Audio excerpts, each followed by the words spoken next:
Hello, Scurbers. Today is Monday, August 16th, 2021.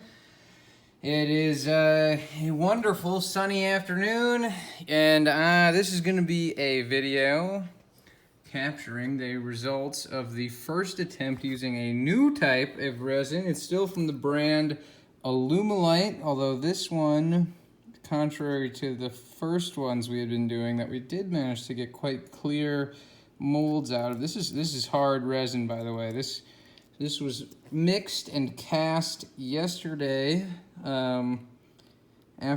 We did quite a few of them. Most of them were pretty large volumes, and some of them were almost more two-dimensional, like we poured it over a surface. And the two-dimensional ones came out a little bit better, but even they managed to have some bubbles, as you can see on this one. This one is actually kind of an interesting example of both.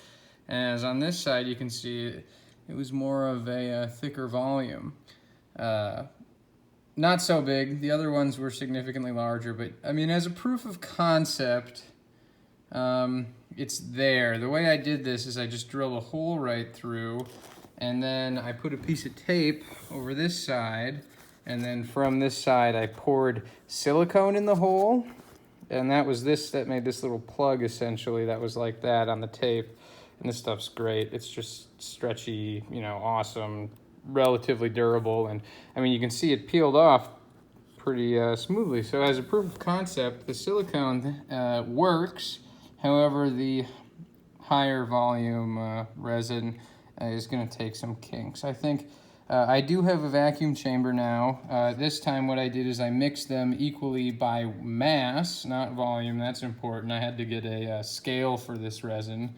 And then after I mixed it, I stirred it, being not so careful not to introduce bubbles because I wasn't so worried this time now that I have a vacuum chamber. So I mixed it and then put it in the vacuum chamber, but perhaps I stirred too long. We didn't get a single truly successful cast, I would say.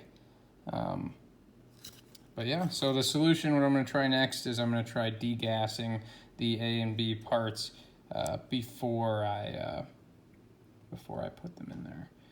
And we'll see. I did try using a blowtorch on the bubbles, as works with other resins. It actually almost seemed to make the problem worse.